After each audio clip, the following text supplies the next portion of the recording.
At least he's not like bumping and grinding and doing all his little Prince in his mind moves. What's it gonna be? Oh, baby. Baby, baby, baby. You ready? Okay. Welcome, family, to the Bacon Bits Podcast, where we desire for you to make and take the bits of information and immediately apply them to your life for success. The ground rules for our podcast is that it will always be encouraging, uplifting, and informative.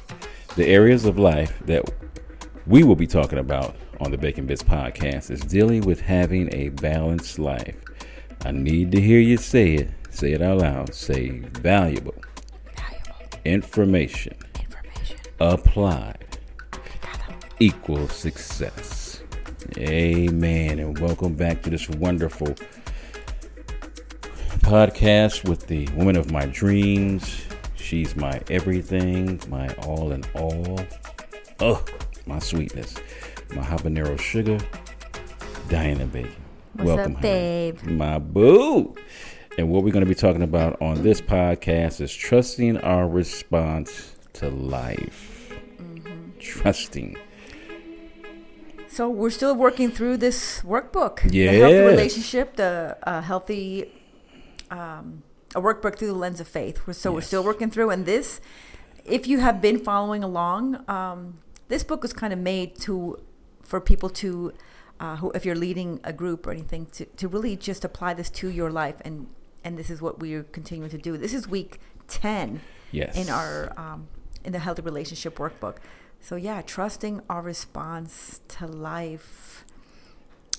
It's a big one. It's a big one, babe, because I know that I have known so many people, and you kind of prepare or you plan a day. Yeah. Whether you're going to have a hard conversation, difficult conversations are hard with a person, or if you're going to have a relationship conversation with a loved one, or if you have to make a budget restriction. Yeah. If you talk to the people before, and so many people I've spoken to, I'm like, so what's the plan? Like, how are you going to present? Man, I don't know. And the ones who have planned have a more successful time and less anxiety. The ones who say, well, this is how I'm going to approach the situation. Is I'm going to approach it with ABC 1, 2, 3. But man, we got to plan. We have to know. We got to be able to trust our response to life, because life happens and it comes quick. Yes, it does. And we hope we know how we were going to respond, and we don't want to dream about or think about or even entertain some hard things that might possibly happen. But that's the stuff that we need to talk about, because like you were talking about earlier, we need to sit down, and I've been saying it for a couple years now. We need to write the things that we want, like our last wishes. And these are things that I think COVID has caused a lot of people to think about these things. But it's something we should always want, because what our children would like is not necessarily maybe what you would want. Right. Or your spouse might want. And you have to have those difficult conversations. And so, trusting our response to life. Because what we decide not to do, like not plan, right, it's just as crucial as what we actually do. So we have to plan. So it's not just about, I'm not going to do this, I'm not going to do that, I'm not going to do this, or I'm going to do this. It's about planning it out, and ideally maintaining integrity in our life, so we know that we're going to respond ideally in the way that we're trying to, because our response makes all the difference. Yeah, because people don't realize that even when you don't make a decision, you're making a decision. Absolutely. And I think that's something a lot of us do have to work on, is that very thing, is because if you're not careful, life will happen for you. I've said this quite a few times, man. If you're not intentional about living your life, man, life will live itself for you. And I have no problem telling you, I want to be at the forefront of the decisions that I make. I'm a child of God, and I believe what the Word of God says, and God is going to give you instructions. But guess what? You still have to carry the stuff out, man. We always say something, clever, and it sounds cute. Jesus, take the wheel. But if I pass the keys to Jesus right now, that car ain't driving nowhere, no time soon. He's going to give you the answers. He's going to give you the blueprint on how to live your life. Guess what? We still have to do it. So that is a response. You know, sometimes when we say the stuff like, you know, Jesus, take the wheel, we're just praying that he would do everything and all of it. And I'm like, no, that's not how it's going to work. You know, part of that trusting your response is, you know, what do I do in financial crisis? How about I, you know, start budgeting my money and doing the things that I need to do so I more than likely won't have to get into a financial crisis. You know, am I telling my wife on a daily basis that I love her, appreciate her, I'm so thankful for everything that she does for me? Am I verbally saying that out loud? Because if we're not responding to life, man, I'm telling you that marriage is going to get weakened. Your relationship with your children is going to get weakened. Co-workers, you know, we're not to just assume that people know, you know, what we're thinking, man. We're supposed to be telling people so they'll know how to respond to the things in life. And not just say it too, but actually do the work it takes to maintain those relationships. Yeah. Not just saying stuff. You don't just say, I love you, babe, but you know, you show up for me, you help me, you support me, you encourage me. So there's a lot more to maintaining a healthy relationship than just saying words. Yeah. Yeah. So I think that's extremely huge. So, I mean, we got to ask ourselves some of those hard questions, you know, about when we respond to life, you know. So how do we respond to disappointment, you know? Because if you know everything in life is not going to go picture perfect, that's beautiful to know that up front. It's not going to be a utopia of life. Disappointments are going to happen in life. So are we prepared for those disappointments? Can you be prepared for disappointments? Well, first we got to identify what those things that are disappointing you are, right? So some things could be because of our own failure to prepare or our own inability or our own limitations. But we can't, ideally, I would hope that we don't put the weight of our expectations on someone. So whereas they fail because they're human, we are disappointed. So let's focus more on ourselves. And can we, life happens, things happen. And yeah, we can absolutely be disappointed. I know all of us can remember times as young people, whether it be in gym or whether it be in any kind of sports or whether it be in just friendships, like not getting invited somewhere. And that absolute feeling of rejection, of not being accepted somewhere. Like, what does that do? How do we respond? Do we just not talk? Do you remember third grade? So too many people now, even as adults, are responding like third grade students in the sense of, well, she did me wrong, so we're not her friend anymore. And then people still do that. Like, you're grown. You're grown. Like, Kelly, you're 50. Like, get with it. Why are you not being friends with someone because she upset somebody else? So again, let's try and refocus everything back to who am I, back to our identity, back to our own integrity, back to our own sense of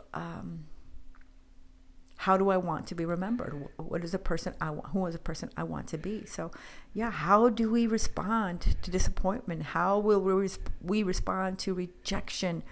And I know that I got a big challenge. Both of us got really challenged. I just celebrated on December 29th was my first, it's my 5-year anniversary of I Didn't Die. I Didn't Die Day. I call it my I Didn't Die Day. That was my first craniotomy when they cracked my skull open to take a tumor out. And I didn't die. So, hey, praise the Lord. I'm still here. Amen. So the 29th was my 5-year anniversary. And that's exciting. But guess what? When that first happened, we didn't have any preparation time. It just like happened, right? It was all within a 6-hour period. Yeah. So how did we respond to illness, to disability? Because it just came quick, and that kind of stuff in life happens. We have accidents, we have sicknesses, and sometimes it leaves us with chronic illness or with a disability for the rest of our life that we had no intention. We had this was not on our future plan list. This was not the way that we envisioned our life. How do we respond to that? And that is where my disappointment had come from in the past, and my feeling of rejection. And like sometimes it could be just something that happened, and then it creates this snowball effect of other feelings that come up with it, right? Yeah. And you think about it, I mean, because like I said, I mean, my baby was a cross country track coach at one time, very healthy when we got married and all that. So, this thing came out of nowhere. But, people don't ask for brain tumors. People don't ask to have seizures. People don't ask to have, PTSD and things of that nature. So we have to go about asking ourselves, how do we respond to each situation as it comes up? Because like with fear of rejection, being an older man now can handle it way better than when I used to. But, like if I offer somebody, a relationship with Jesus, and they turned me down, it wasn't me that they turned down. They turned down, having a relationship with Jesus. If I was to ask somebody to listen to my podcast and they say, well, I don't, quite like your podcast, guess what? I don't even feel like they're rejecting me. I feel like to me, they just, guess what? That's not their style of podcast that they want to hear. So part of a lot of the things that we take personal with rejection, one of many things, is it's actually not you. It's, mostly the other person. They might, object the way I said, this, that, or, my relationship with Jesus, anything could be possible. But, when we take it like, man, you know what? It's something that's in that person that just doesn't like that thing. And so you have to be cool with that it's not a personal shot towards you. It's just, somebody might have heard some music that I was playing, and you got some people that will really love the music and be like, man, you did a really good job. And then some people be like, oh my God, that singing sucks. Guess what? It wasn't meant for them. It was meant for the people that enjoyed it. So part of the rejection is, guess what? That wasn't meant for them. So for us not to take it personal and to lean more towards the people that received what we had to do. And that's great, because trusting our response to life, that would be fall under feeling ridiculed or harassed or rejected on account of faith or wanting to live a holy life. Like for some people, they're like, what are you doing? Why even bother? Mm-hmm. So the fact that you recognize and you're able to have enough confidence in yourself as a grown man now, your perspective is different than it was when you were 12 years old, right, and needing your peers, support. Yeah. So that's absolutely important to recognize. It's not me. If they rejected Christ, they're going to reject me. Right, right. So you can reframe that rejection and not take it personally, which is super important too. And I like that. Yeah, because I mean, we're gonna have fiery trials in life, intense encounters and struggles. I mean, that's just life, man. So, but as a kid, so I'm just thinking back about, when I was a kid, man, and I've said it before that my dad died when I was 21, and I might have seen him maybe, if you put the whole time period together, 6 months out of my life.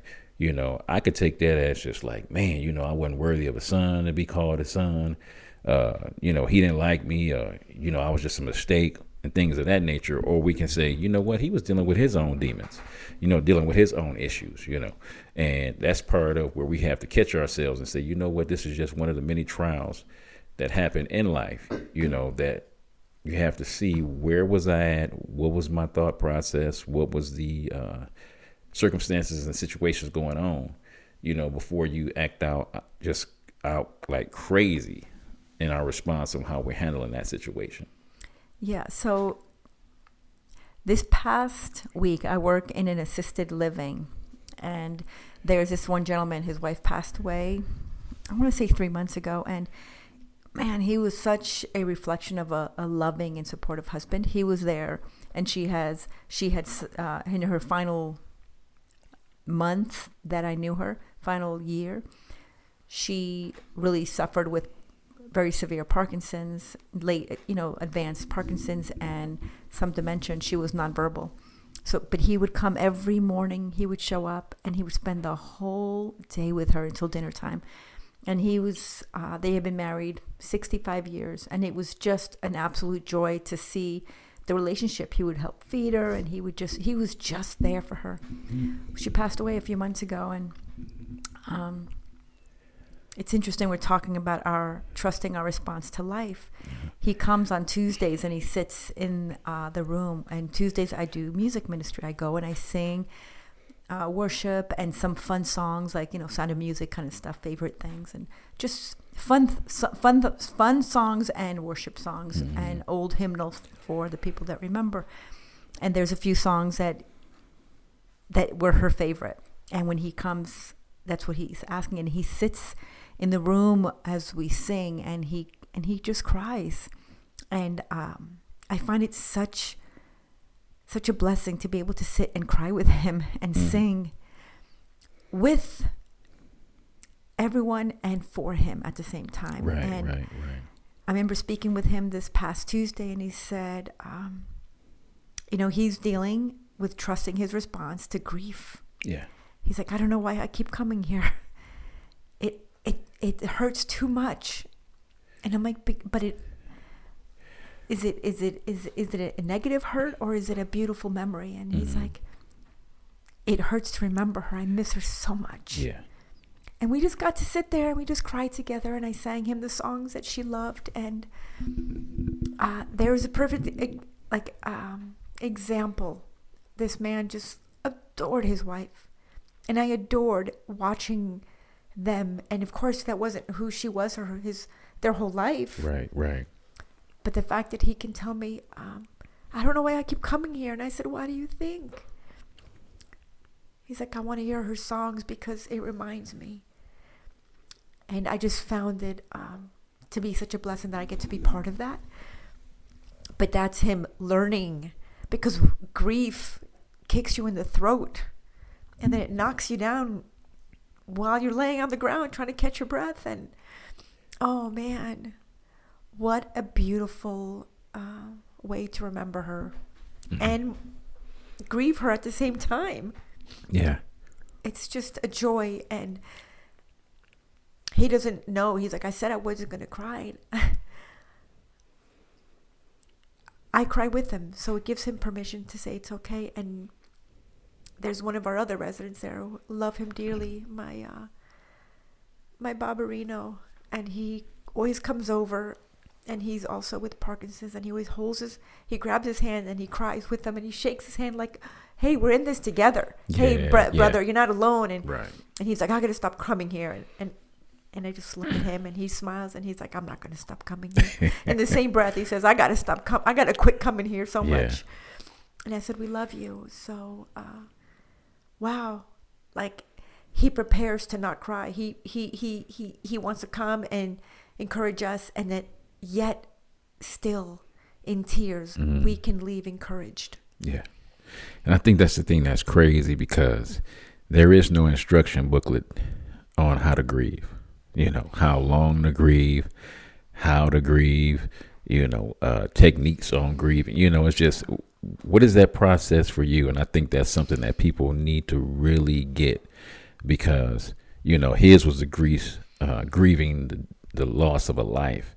But I know when you had to grieve for the loss of the many losses that you've had, you're still alive. And I think about, me grieving, because I'm like,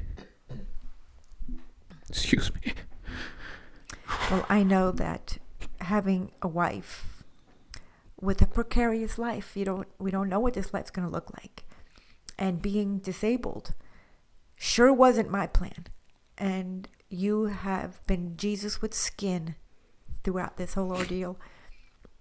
But that wasn't your plan. Your dream wasn't to have a wife in a wheelchair, have a wife that's limited, have a wife that you have to plan so many things before and after and during any small outing. Nothing is no longer a quick run to the supermarket. It takes time. It takes us always having something, the just in case bag. And I appreciate that. Yeah. But that's what grief looks like, baby. It hits you in the middle of a podcast. It can hit you while you're singing. It can hit you while you're crying. You can start laughing, because you can. We can see and rejoice still, right? And even in 1 Peter it says, beloved, do not think it strange concerning the fiery trials, which is to try you, as though some strange thing is happening. It's not. It's preparing us. It's strengthening us. Is this the way we would want to be strengthened? Absolutely not. Nobody wants to have to go through fiery trials and struggles and anger and grief and lust and rejection and illness and disability and a slew of broken dreams and promises that I just decided to start burying and letting them bloom into beautiful plants that I surround myself with. Yeah. And it's so, and you think about the part of like, cause I was just having a flashback. I'm like, cause even, you have a moment where you just mad at God. You be like, God, why'd you allow this to happen? This and that of that nature. And then what you could do is like, okay, so me hollering at God, cussing out, acting a fool, that's going to give me a little relief.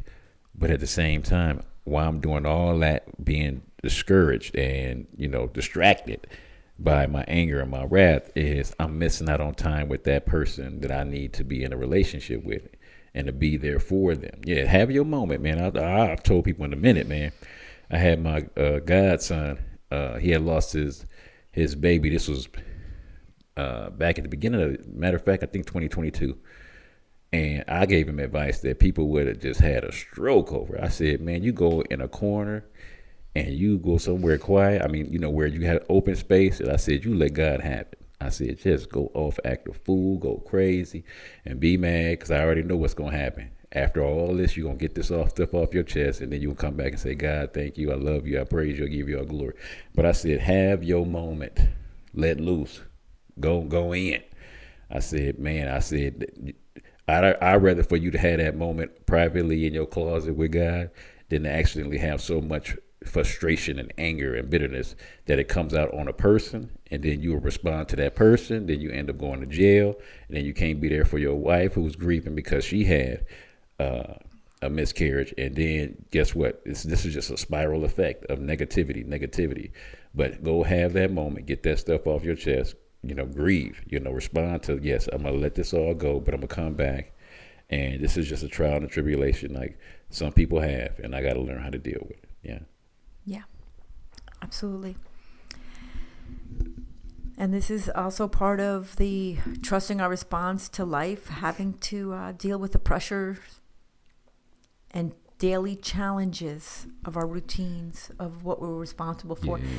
Having to deal with all of that. Life happens, yeah. And I still got to show up to work. Mm-hmm. Someone still has to cook the meal. Yeah. We got to eat. Mm-hmm. I still got to figure out how to take a shower. Yeah. I still got to get dressed. Mm-hmm. I still have to figure out what I'm going to eat tomorrow, because that's the way my brain works, because I have to plan a dessert around a meal, because the dessert comes first and then the meal is secondary. So I have to have, so this is just like the smallest things. How do we deal with our response? Like, and I get cranky. I think a lot of us get cranky and apathetic. We have to be careful not to become so apathetic that we're just going through the motions of everything. Yeah. But find a way to enjoy those moments and not let it become so routine that you just numb out. You're no longer involved. And I know for me, I make it a choice to think about, because I didn't die. I think a lot of people on the outside be like, oh, you're so brave. Oh, you're so inspirational. And slightly I gag, and then I realize, and I wonder to myself, and I don't say things to people, but honestly, it's like, for what? Because I didn't die? Mm-hmm. Like, what really inspires you? The fact that I just kept living? Like, what am I supposed to do? Like, I didn't die, so right.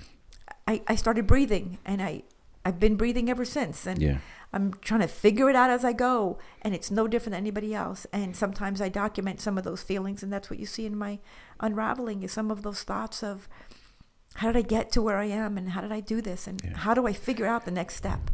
And that's it. Just figure out the next step. Yeah. And this is part of us planning, so we can trust our response to life. Because I don't want to show up and be like, I don't know, I'm in a bad mood, so I'm just going to show up to someone I have to have a hard conversation with. No, I'm not going to. I'm going to either postpone it, or I'm going to say, hey, I'm having a really hard time today. Mm-hmm. So I don't want to bail on this hard conversation or this time that we had together, because I really want to be present. But I need a little bit of grace today, maybe, because I'm having a hard time. I'm not trying to justify anything, but sometimes it takes that humbling oneself to say, hey, this is where I am.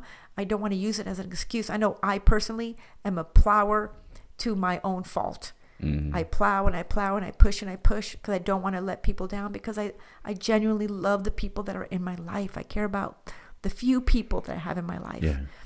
And I want to show up. I want to be there for them.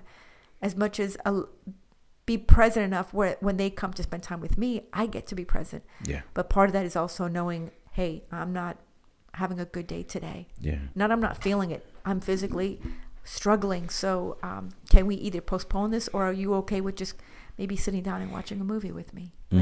Like have those conversations. Why are we so afraid of being 100% honest with people?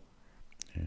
And I think it's at times we need to have, this is the beauty of like when life is going good for you, to have things in place, and you don't think about them when you're doing them, but it's their great coping skills to have in response to life, you know, because I mean, if looking at our beautiful home, we always see the plants. So part of, you know, taking care of your plants. My wife is an artist, so she does paintings, makes beautiful adaptations. There's so many projects we got in this house.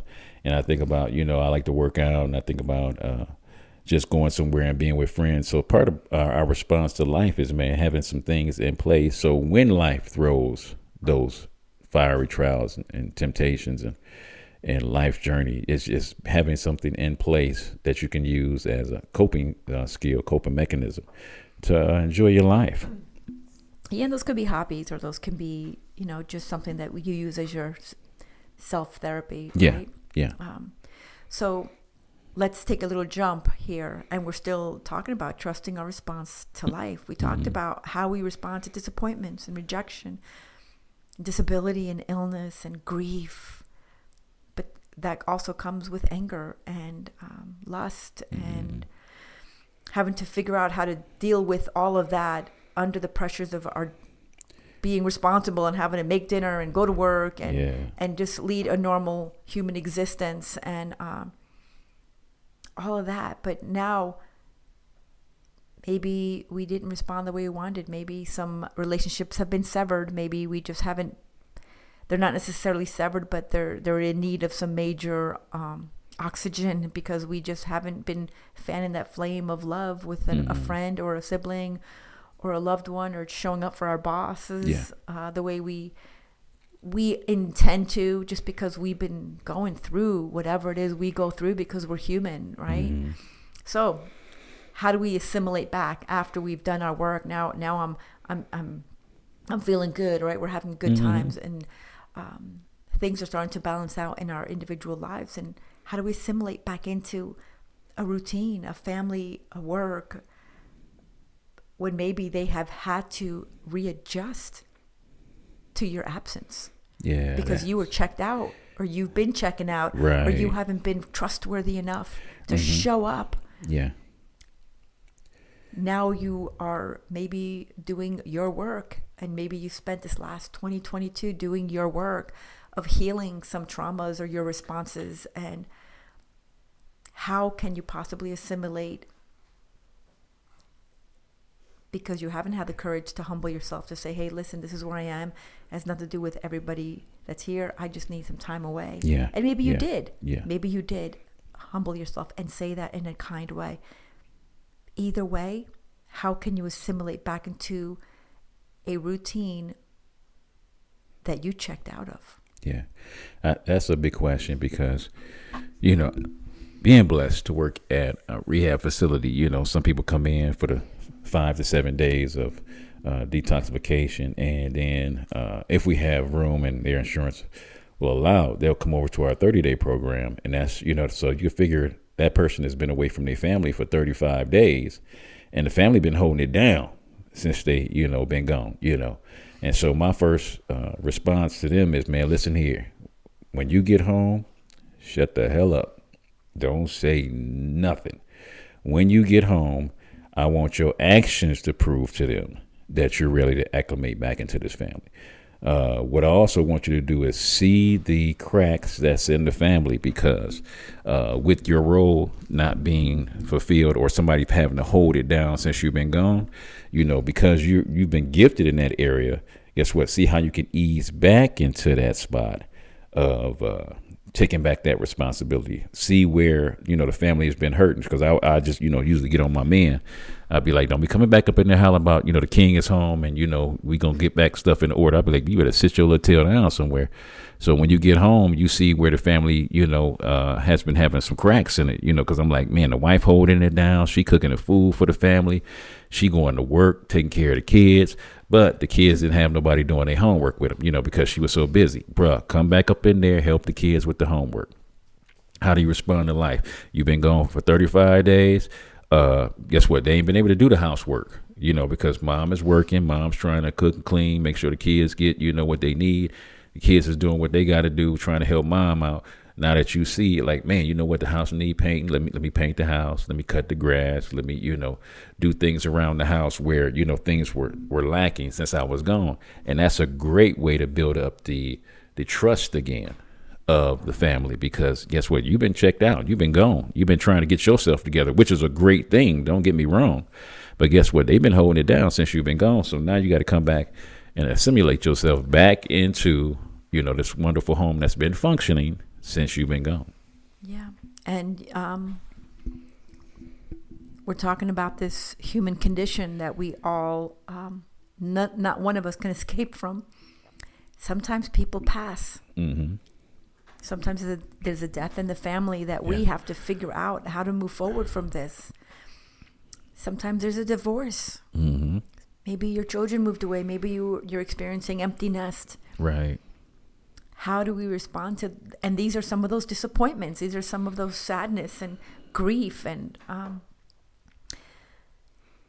I know for me, one of my big things for me over the last 5 years, dealing with my grief, is recognizing and allowing myself the compassion to give myself permission to grieve. Yeah. Because the conversations that many people in their well-meaning comments may have said is that anything that starts with the word "at least," right? At least this, or at least that, or it could have been worse, and that's never helpful. But to allow myself to grieve and be completely 100% grateful, they are not mutually exclusive, and we have to remember that. Give yourself the space. Yeah. You are allowed to grieve the difference in your family, the fact that maybe you're not the one that left, maybe like the prodigal son, maybe you were the one that stayed. Right. And you're just angry at the people that left, and they're not there. They're not helping. You're figuring it. You're taking care of your aging parents, and nobody's helping you when you have 3 other siblings. Maybe the matriarch has passed, and you're trying to figure out how to keep traditions going. And there's so many different ways, but allow yourself the space to grieve what it is you're missing and to be grateful for what it is you have. Yeah.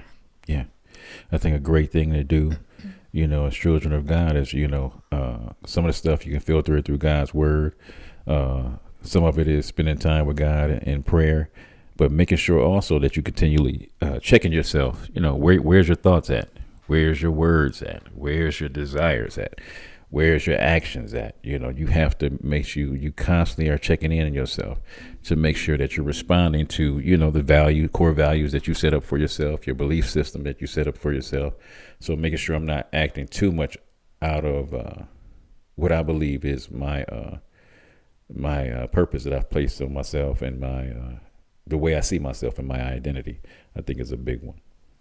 Yeah, and a lot of people don't want to be like, it's too much thinking. It's too much thinking, but you got to check your thoughts. Yeah.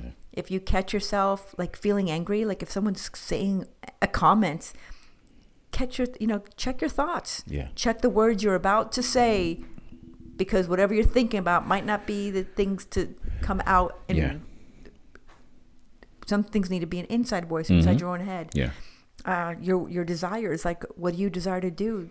I can't tell you how many people, hundreds of people throughout the years, and everyone thinks they're alone in this, but I would venture to say many people listening to this podcast have felt like this at some point. We love everybody in our family. We like our job. Everything's actually pretty good, but there's this underlying desire to just pack a bag and take off. Just be like, I'm out of here. Yeah. Just like this escape this dream of escaping somewhere. It's not the people. It's nobody's fault, right? Really.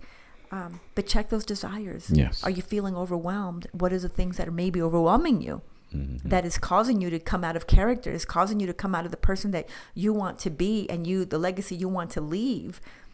Check all those things, because you might not be responding to life the way you would like to if you're feeling overwhelmed and frustrated and angry and resentful because you're having all these weird thoughts and words and desires, right? And then of course your actions are going to follow all those things. If you're going to not check them and you're just going to let them freestyle, they're going to run you. Yeah, and that's really important, because I just had a young lady who was at our recovery center. She let somebody else trigger her, and she had an outburst, and she shoved somebody, and she immediately got kicked out of the program. And I'm like, what were you here for? Sobriety. So what did this other person have to do with where you was at? But she didn't check herself and allowed the emotions just to overrun her. And then that ruined her whole process of wanting to be there to work on her issues, for the rehab, so she doesn't, get caught up on drugs and alcohol. But that one outburst for her not checking herself blew the whole program that she was there for. And that was used to think about it. We have to continuously check ourselves, and because if we're not careful, one of the scriptures is, in your anger, do not sin. It never says you can't get angry, but how do we respond in that anger? How do you respond in that grieving process? How do you respond in those thoughts that are not so pleasing, or thoughts that that you typically don't have? And this is why it's so important for us to continuously check yourself, right? We have to remember. So if I'm feeling like I'm fragmented, which I normally do feel a lot of the times, because I have my precious son and my daughter-in-law and my beautiful grandkids in one part of the world, my beautiful sisters in another part of the world, my mother in one part of the world, my other children in another part of the world. They're all over. So I am constantly in this fragmented state, and I need to remember myself. I need to put it all together. I need to remember. I can't live my life broken in all these different pieces, and we're not meant to be. So we have to remember so we can maintain our boundaries. Remember, we have to know our boundaries. We can't blame other people for crossing them when we haven't identified and articulated what is acceptable and not acceptable in a relationship with me. And to be consistent on maintaining those boundaries and maintaining your stability, whatever that is, emotional, spiritual, mentally, all of it, physical. You need to maintain that stability that you have within yourself and have an accountability plan in place. Journaling is a great way to keep yourself accountable, because you can see some of the words you're writing. You're like, oh my gosh, I was a mess like last week. I didn't realize I was that bad. Like, that's great, but have somebody in your life that you can talk to. Have a person you can reach out to. And I think one of the most important things for me is, man, be gracious with your opinion of others. We're so quick to judge other people, but if we had, if our thoughts were on loudspeaker, boy, we'd be in trouble. Yeah, we would be. And it's usually not about them, right? Right. A really great way of sobering up to you're not that important is those people who think everyone's thinking about you and everyone's judging you and you're trying to please everybody else. And trust me, people ain't that. They're trying to figure out their own life. They ain't thinking about little old you at all. Right. And be gracious with your opinion of others. Are they doing their best? We hope so. Yeah. Are you doing your best? Sometimes. Yeah. No, you're That's right. The truth, right? Yeah. On good days, yeah. But let's be gracious with our opinion of others and believe the best. Yeah. Just believe the best. And maybe have those conversations and say, hey, you all right? You seem kind of off, instead of being like, well, I don't know why you're so crabby. Yeah. And like that's not going to make for a healthier relationship. No, it's not, man. And that's why we got to really be cognitive of where we're at in our thought process and responding to life, man. Such a blessing. It's such a great topic of discussion. And I am so grateful to have this time with you, honey. Do you have any last parting words?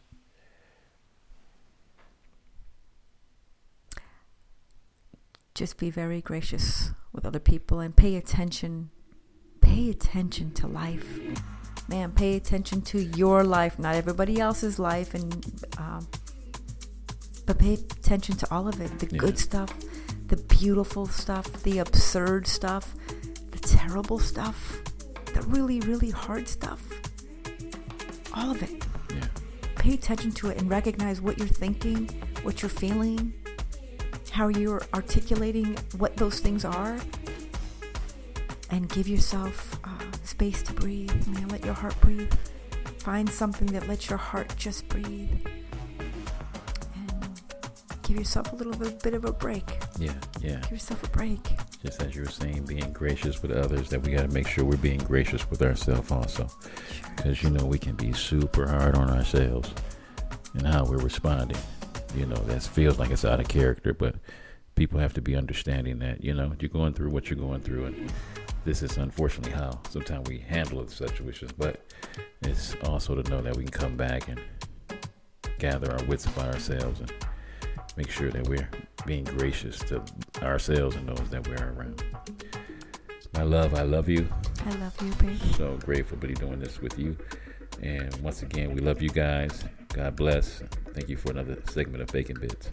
Make good choices. All right, what's up, family? It's your boy John Bacon from the Bacon Bits Podcast. Thank you so much for your support, likes, and ratings. Please don't just listen, but rate me, follow me, and subscribe. This is an amazing way to offer free support. My beautiful queen and I have some books that we have written for your growth. So the first book we have is a workbook. Actually, it's called Healthy Relationships, and this is a workbook through the lens of faith. Because what makes a relationship healthy or unhealthy? So this workbook is designed, it's a 12-week, it's a biblically grounded course, and every week has a few different principles. So if some of our principles, some of our topics that we're covering are respect, cultivating security. And this is not just between a husband and wife. This is between parents, between siblings, between friends, between your bosses, employers. So it's really important, and everyone deserves a healthy relationship. And also we have The Balanced Life by John Bacon. It covers how to be prosperous in your finances, relationships, your health, your mind, and your spirit. And we also have The Unraveling, a creative healing journal, pinings, poems, prayers, and ponderings of my precarious life. I've had a testimony of, I've had 2 brain tumors and 2 brain surgeries, and I'm super grateful, but I'm still grieving the process of healing. And this is part of the process. In this book, you have devotionals, you have prayers, and you have some ponderings. And in between these pages, there's a space for you to also be prompted to paint and to create your own, or maybe you want to write something in these books. This is part of your creative healing journal that we get to walk through together. And you guys can just head over to Kingdom Servants First. Kingdom Servants, the number 1, st.com. And you can purchase all 3 of these books. Thank you for your support, your love, and your contributions. God bless.